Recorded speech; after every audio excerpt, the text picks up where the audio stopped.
for the Japanese. The fourth Japanese carrier, the Hiryu, was untouched. And now, 18 dive bombers and 6 Zeros from this one surviving Japanese carrier were sent to search out and destroy the American ships. They were amongst the last remnants of Nagumo's huge force. But these few Japanese pilots were deadly professionals, unlikely to miss their targets.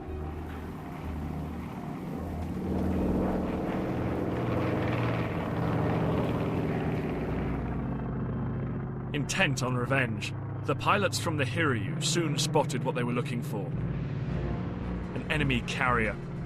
It was the USS Yorktown.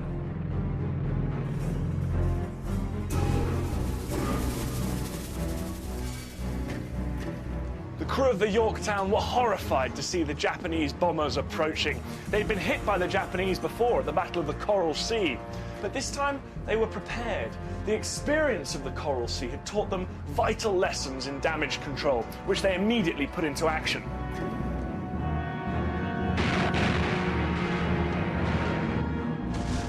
The 5-inch guns opened up first with loud cracks.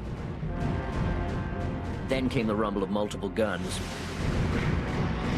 The enemy bombers and fighters were under intense anti-aircraft fire from all the automatic weapons.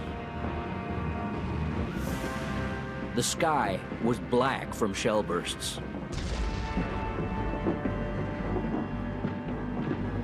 Red tracers laced the sky. Japanese planes were falling, trailing fire, exploding as they hit the water.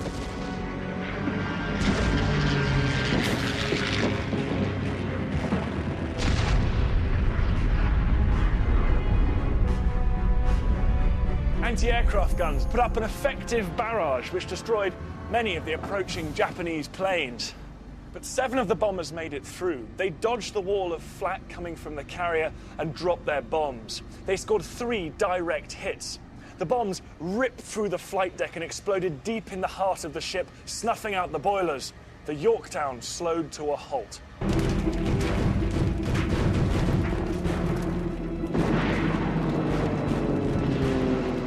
It seemed like it was all over for the Yorktown. But the Yorktown's crew were not going to give up that easily. Deep below decks, the engineers struggled to get the ship going again. But the boilers were wrecked. Thick black smoke poured into the intense heat of the engine room, choking the men.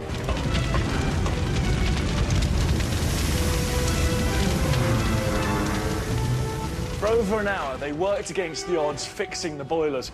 And by about 2 o'clock in the afternoon, the Yorktown was operational again, making about 20 knots.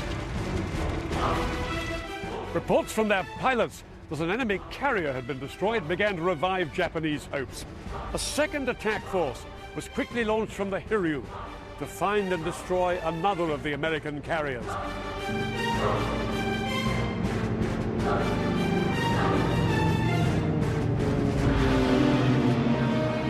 At 2:40, the Hiryu's second strike force arrived and launched another devastating attack on the Yorktown.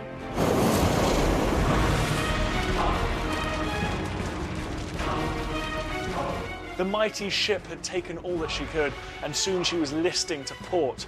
Her crew had to abandon ship.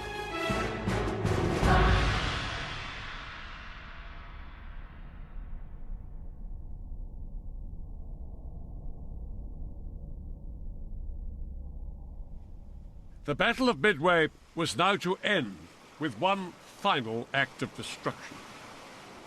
The Japanese believed they'd sunk 2 of the 3 US carriers. They didn't realize they'd hit the Yorktown twice. They now thought that they were fighting on equal terms with the Americans, with just 1 surviving carrier each.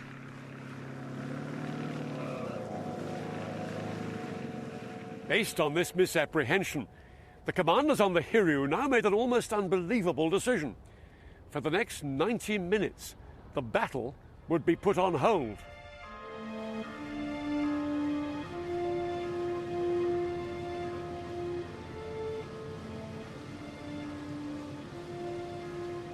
The surviving Japanese pilots on the Hiryu had been up since before dawn, and they were exhausted by the day's constant flight operations. They were barely able to function. So now that it was thought there was only one remaining American aircraft carrier left to sink, the men were told that they had time to take a rest and grab a bite to eat. It was a final, fatal miscalculation. Things were not nearly so relaxed aboard the two American carriers. The American commander, Admiral Spruance, knew that he had to find the one remaining Japanese carrier and strike it before its aircraft could strike back at his ships. And then in mid-afternoon, Spruance got his chance. One of his scout planes had located the Hiryu. At 3:30, Spruance launched his dive bombers to finish the job and avenge the Yorktown. 90 minutes later, the dive bombers appeared high above the wooden flight decks of the Hiryu and began their high-speed dives heading towards the middle. In quick succession, 4 bombs smashed into the Hiryu. They penetrated the flight deck and turned the bridge into an inferno. The last remaining Japanese carrier was on fire.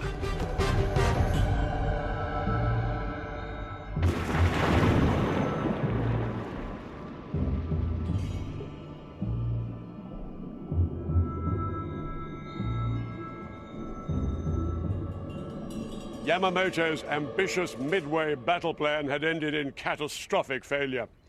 With his carriers gone, he'd lost vital air superiority over the Americans.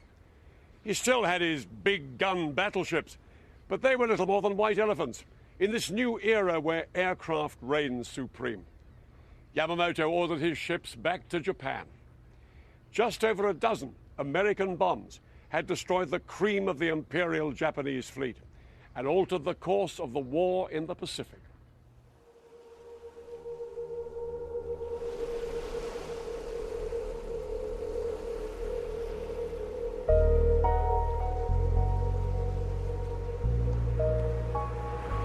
At the Battle of Midway, America lost just over 300 men and 1 carrier, the Yorktown. Japanese losses were far more severe. Around 250 planes had been destroyed, 4 carriers had been sunk, and 3,000 men had been killed.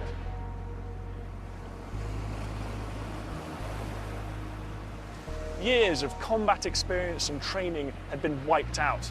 The aircraft carrier reigned supreme, but Japan had just lost the very men it needed to wage this kind of warfare.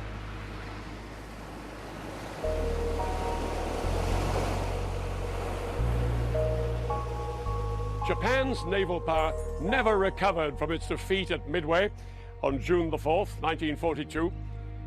America built a whole new fleet of aircraft carriers, but it took 3 more years of bloodshed before the Japanese surrendered here on the USS Missouri, now moored in Pearl Harbor, where the war had all begun.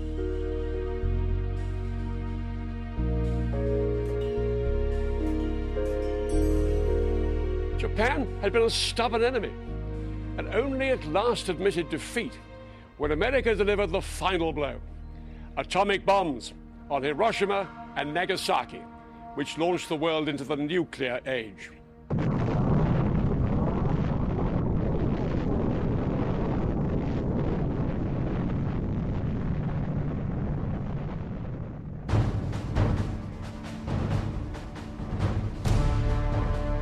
Next time, the Battle of Stalingrad. Over 60 years ago, a battle was fought in this Russian city that would be the turning point of the Second World War. It was one of the hardest fought battles of all time. I'll be revealing what it was like for the German and Soviet soldiers who fought street by street and building by building. And I'll be explaining how the leaders' tactics drove their own armies to the brink of destruction.